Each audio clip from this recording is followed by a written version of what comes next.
Imana tuje imbere yawe, tuje kuvuga imirimo yawe ukora, tuje kuvuga intego.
Imiryango yanaye wamereye Imana, nabuze epfo no haruguru wamereye Imana.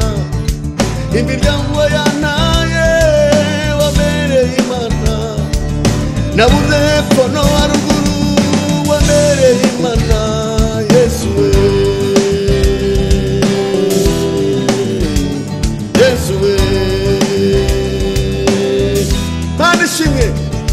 Imiryango yanaye wamereye Imana, nabuze epfo no haruguru wamereye Imana. Imiryango yanaye wamereye Imana, nabuze epfo no haruguru wamereye Imana. Yesu we,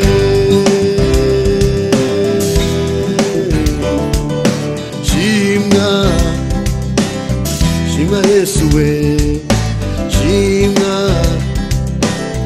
shimwa gitare, shimwa shimwa Yesu we, shimwa shimwa gitare. Yesu we, Imana ishimwe.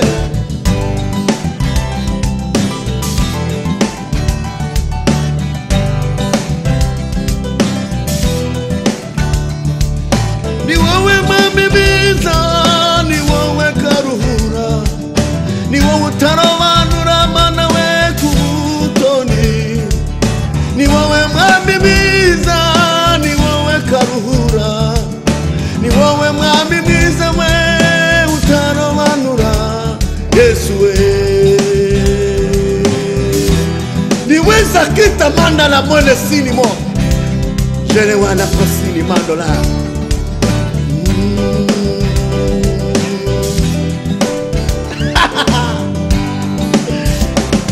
Fata inaja kuhimbaza Imana,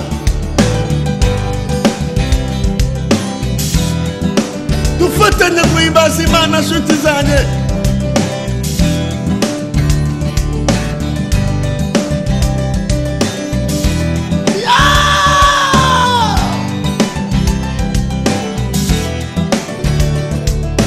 Umwami mwiza,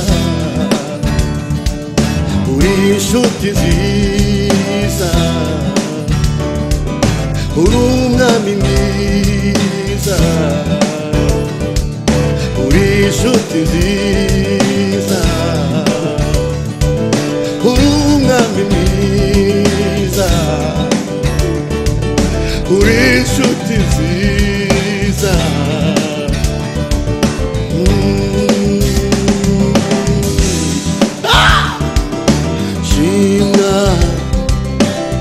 Shimwa Yesu we, shimwa shimwa gitare, shimwa shimwa Yesu we, shimwa shimwa gitare. Hallelujah.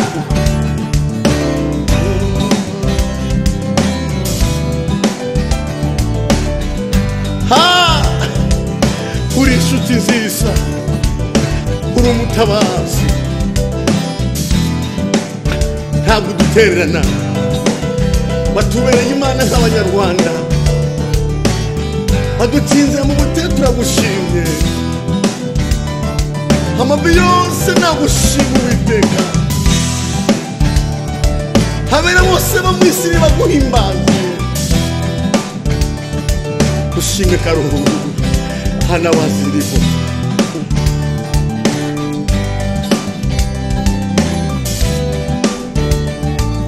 Narindushe mwami we uranduhura, narishonje mwami we urangaburira, narindushe mwami wanjye uranduhura, narishonje mwami we urangaburira, waciriye inzira aho zitari, waciriye inzira aho zitari, Yesu we. Hallelujah.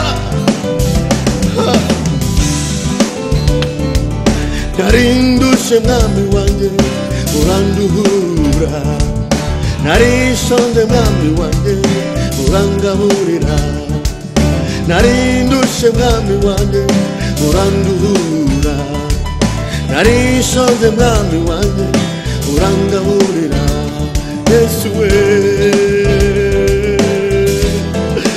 Imana ishimwe nawe azabikira, ntawasa nawe we Yesu we, ntawe twakugereranya nawe Yesu we, ntawasa nawe yewe Yesu we, ntawe twakunganya yewe Yesu we, mwami we.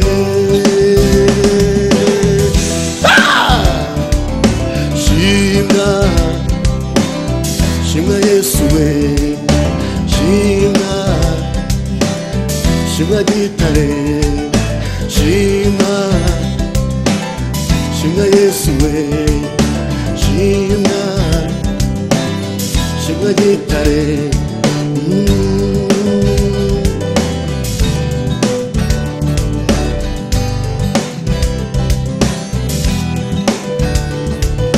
Reka nterure gitari yanjye Mana ngucurangire, reka nterure gitari yanjye mwami ngucurangire, uri inshuti yanjye nziza yewe Yesu we, reka nterure gitari yanjye Mana ngucurangire, uri inshuti nziza yewe mwami we, Yesu we.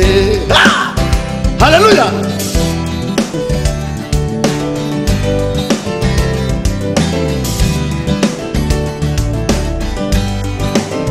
Didini wazana mangara vota,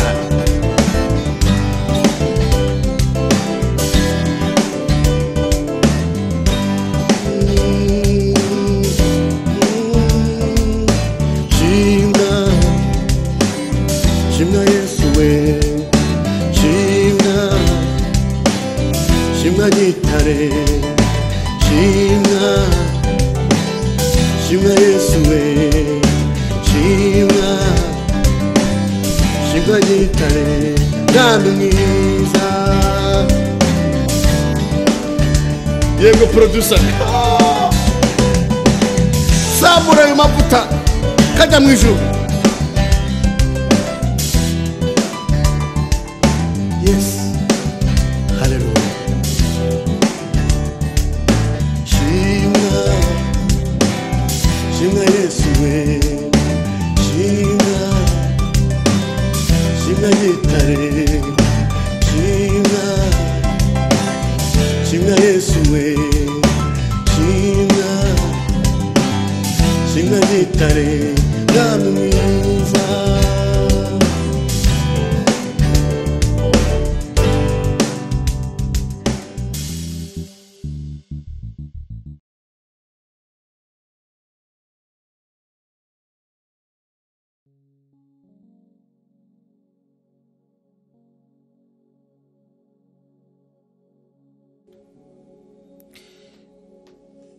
Nshuti abakurikiye gusengerwa muri uno mwanya turimo w'amasengesho, ndagira nkubwire ko Imana iri hejuru ya byose kandi nta kintu na kimwe kinanira Imana. Muri iki cyumweru turimo cya kabiri cy'amasengesho iminsi 40, iki cyumweru turimo ni cyumweru nababwiye ngo ni cyumweru cyo kwiyemeza kugira intego mu buzima bwawe, kuba mu ntego ntuyivemo. Ariko nkuko bisanzwe, nkuko mubizi abanyamasengesho n'abandi, hari igihe umwuka w'Imana azana makuru mu masengesho. Amakuru yaza akaba ariyo umuntu asengera. Imana ishimwe. Ariko turi mu cyumweru cyo kugira intego mu buzima, cyangwa se kwiyemeza kuba mu ntego ntuyivemo. Kandi nabe ngo ikintu ushaka nubona kitari gukunda, ntibizagutere kuva ku ntego yawe, ahubwo icyo ushaka kubona kidakunda umenye ko gihishe mu ishimwe ry'ahazaza hawe, gihishemo ishimwe Imana yateguye mu ishimwe ry'ahazaza hawe. Ibyo nibigutere kuguma ku ntego y'icyo wiyemeje. Imana ishimwe. Ndagira ngo dusome ijambo ry'Imana ritoya, hanyuma dusenge, mbabwire ibyo dusengera. Igitabo cy'umuhanuzi Yesaya ibice 49 ku murongo waho wa 13 haranditse ngo, ririmba wajuruwe nawe wasiwe unezerwe, mwa misozi mwe muturagare muririmbe, kuko Uwiteka amaze abantu be umubabaro, kandi abantu barengana azabagirira imbabazi. Ririmba wajuruwe, wa misozi we uturagare unezerwe, kandi abantu barengana azabagirira imbabazi. Uwiteka niwe ujya umara umubabaro. Mbibutse ko turi mu cyumweru cy'amasengesho, nongeye mbibutse cyo kuba mu ntego ntuyivemo, kugira intego ntuyivemo. Abantu benshi ba mu ntego ariko bakayivamo. Intego wiyemeje wiyivamo. Icyo ushaka ugiharanire kandi uzakigeraho. Ntuve ku ntego wiyemeje. Ipfa kuba ari intego nziza. Kugira ngo uzagira ahantu ugera nukuba mu ntego, nukugira intego. Kugira ngo umuntu yiga amashuri yarangize nukaba mu ntego. Kugira ngo wubake inzu yuzure nukuba mu ntego. Kugira ngo uzagere ku cyo ushaka nukuba mu ntego. Kugira ngo uzajye mu ijuru nukuba mu ntego. Ndakwifuriza kuba mu ntego. Turi mu cyumweru cyo kuba ku mu ntego, umuntu akaba mu ntego ntayiveho. Ibintu nasanze cyangwa se ibintu twasanze cyo gutuma umuntu ava mu ntego. Icyambere, ikintu ushaka warafashe intego kukigeraho, iyo utari kukigeraho hari igihe wibwira yuko ari uko shitani yafunze amera yawe, cyangwa se byagenze ukundi kuntu. Oya shiti yanjye siko bimeze. Ikintu ushaka nubona utakigeraho, uzamenye ko gihishe mu mugambi w'Imana, gihishe mu ishimwe ry'ahazaza hawe, ku buryo umuntu wese azabanguriya muntu yategereje Imana. Kugira ngo uzagera kuri iri shimwe nukuba mu ntego, kugira intego ntuyiveho.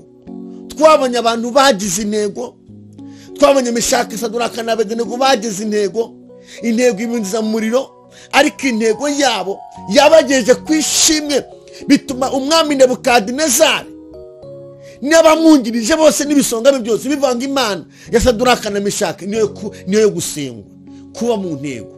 Ndagira ngo dusengere ibintu umwuka w'Imana yanyeretse, kandi nizere ko nawe hari icyo uravana muri kano kanya.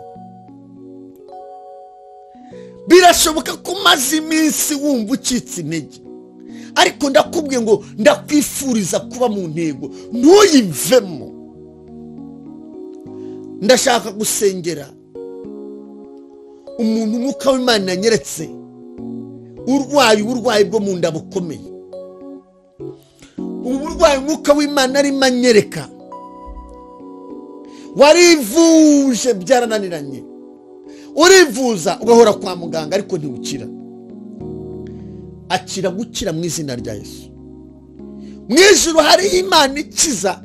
Numvise umwuka w'Imana ambwira ngo ubwo burwayi Yesu aze kubugukiza. Mana ishimwe. Muri amasengesho ndumva undi muntu ufite ikibazo gikomeye cyane cy'urubanza, urubanza rwanze kurangira. Muri aya masengesho ndumva umwuka w'Imana ambwira ngo urubanza, ubwo rubanza rwanze kurangira, Imana iguteye inkunga kugira ngo urwo rubanza rurangire. Tewe ene manolari. Ndumva undi muntu ahora apanga buri munsi, agapanga gukora ubukwe, agapanga gukora ubukwe, yagera hagati ntamenya ahantu binyuze, bimwakamo ikimenyetso umwuka w'Imana nyeretse. Wanagiye unafata n'irembo ari kurongera ubivamo. Uwo ni umudayimoni ukuvana ku ntego yawe. Uwo mudayimoni natsindwe. Umwuka w'Imana arambwiye ngo izo mbaraga zikubuza intego, izo mbaraga ziratsinzwe. Imana ije gutera inkunga kugira ngo ubashe kuba newe sinimandora, kubaka urugo nawe rukomere. Hari undi muntu umwuka w'Imana anyeretse muri kano kanya muri amasengesho. N'umuntu umaze iminsi asengera akazi ke karimo ibibazo byinshi. Banamwandikiye na leta imuhagarika mu kazi, ariko mbonye marayika w'Imana gufata ukuboko, mbona guciriye inzira. Akavuyo n'amahane byari biri muri ako kazi, Imana ije kubiturisha kugira ngo icyubahiro cy'Imana cyongeye kigaragare ku buzima bwawe. Imana ishimwe. Ndumva undi mubyeyi umaze igihe kirekire, amaze igihe kirekire afite uburwayi, arasama, yasama inda zikavamo, yasama zikavamo, yarivuje byarananiranye kubera ko ahanganye n'imbaraga z'imyuka batabasha kubona. Ariko umwuka w'Imana arambwiye ngo akira ubuterankunga. Mbonye Imana igutabara, Imana ikoze imirimo n'ibitangaza mu nda yawe. Mbonye Imana iguha umwana w'umuhungu, mbonye Imana igukuraho igisuzuguriro. Dayimoni nta mware wari warafatiriye umugisha wawe.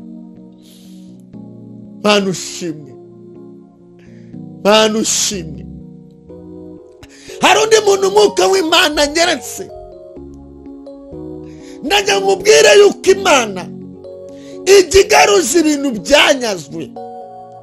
Izi mbaraga zakwambuye ibintu byawe, izi mbaraga Imana irazihagaritse. Mu ijuru hariho Imana, twari birimo ngo uri hejuru ya byose. Hejuru y'imbaraga zikurwanya hariho imbaraga z'Imana yacu, Imana Data n'Umwana n'Umwuka Wera. Hari undi muntu ufite ubwoba, afite randevu, afite gahunda yo kujya kwivuza hanze y'iki gihugu, hanze, kubera uburwayi bukomeye bamusanganyemo bwa kanseri. Inshuti, Imana iramanutse, Imana ije kugukinzira, Imana iguhuje n'abaganga badasanzwe. Mbonye Imana ikongera imyaka yo kurama. Akira gukira mama. Hejuru y'ibyo hari Imana. Hari Imana yakwimanye cyagiye, hari Imana yakwimanye mu masaso, hari Imana yakwimanye mu ntambara. Imana iguhaye ubuzima kuko ari Imana ishobora byose. Ndagira ngo dusenge. Nimba urwaye umutwe ufate ku mutwe wawe, nimba urwaye mu nda ufate ku nda yawe, nimba urwaye mu mavi ufate mu mavi yawe. Imana ishimwe, Imana ishimwe. Najya nkubwire nubwo batanze ibitambo byinshi, wowe wa musore unkurikiranye, ibyo bitambo batanze Imana ije kubivuguruza kugira ngo amateka yawe ahinduke. Ndakwifuriza kuba mu ntego ntuyihindure. ndakwifuriza kuba mu ntego ntuyihindure. Reka dusenge. Ndakwifurize kuba mu ntego ntuyihindure.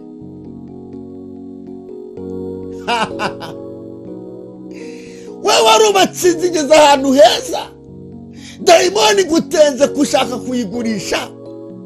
Umwuka w'Imana arambwiye ngo guma mu yo ntego yawe, inzu yuzura uzayituramo. Imana igiye guca inzira iryo deni ryishyurwe, wigurisha iyo nzu. Guma mu ntego mu izina rya Yesu. Halaboni yasika mandole boni ya mandala. Muri aya masengesho y'iminsi 40 hari igitangaza Imana ikoze mu gihugu cyacu. Hari ibintu bikomeye Imana ikoze. Imana niyo itanga umugisha. Imana niyo irambura ukuboko ntiyagira umuntu uguhima. Mbonye umugisha mwinshi. Imana isuka umugisha ku bantu b'Imana muri iki gihugu. Taye ene wazamandola. N'amarembo y'ikuzimu yazikuka. Ntabwo azakuraho umugisha Imana itanze muri iki gihugu. Nubwo hari imigambi myinshi ikuzimu bari bapanze, iyo migambi Uwiteka yivanyeho. Halabone wasina mandola. Ndagira ngo dufatanye nawe gusenga Imana. Wowe nkurikiye kuri urubuga, wowe nkurikiye kuri ica, wowe nkurikiye, ndagira ngo dufatanye nawe.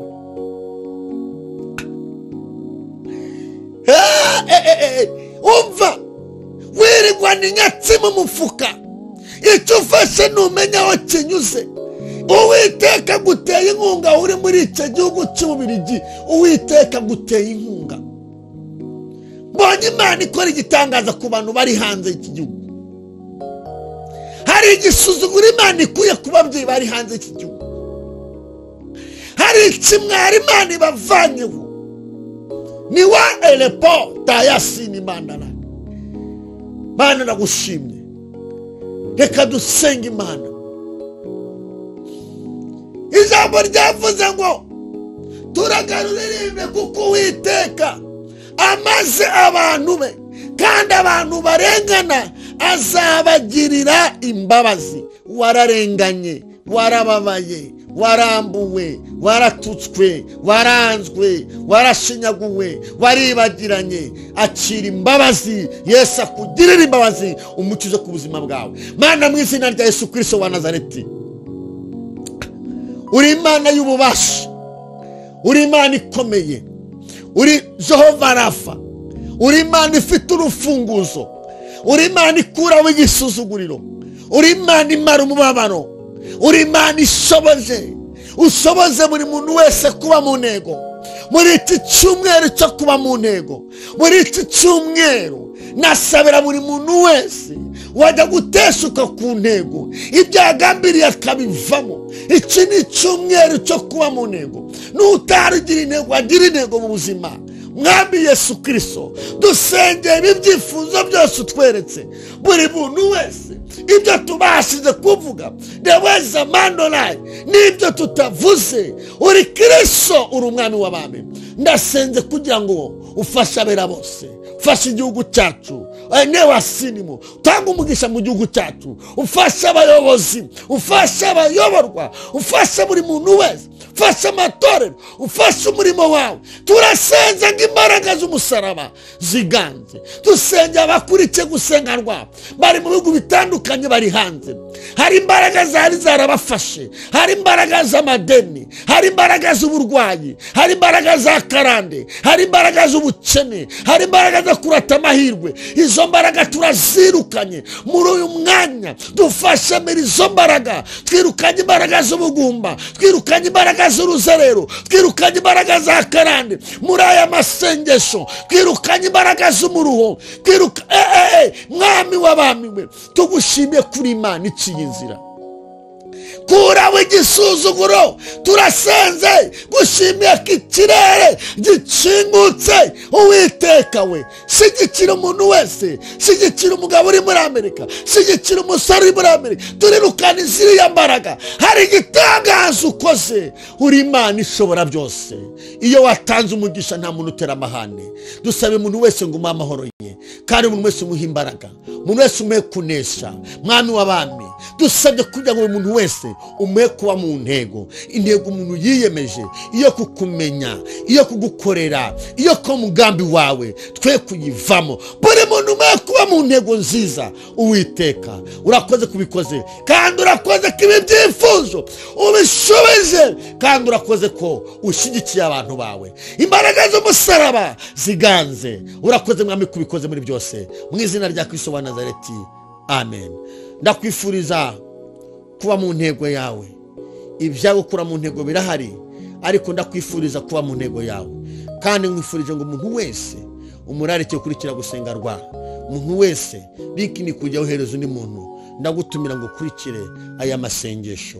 Shuti yanjye, kurikira amasengesho, dufatanye mu mwanya wo gusenga Imana. Iki ni igihe cyo kwegera Imana. Guhera muri aya mezi kuzamura ni igihe cyo kwegera Imana, umuntu akaganira n'Imana. Fata umwanya amasengesho, mufata umwanya wo gusenga uri mu rugo rwawe, uri kumwe n'umudamu wawe. Fata umwanya wo gusenga uri wenyine, fata umwanya tubane n'Imana dusenge. Hari icyo Imana izakora ku buzima bwawe. Yesu abagire neza. Bye bye bye.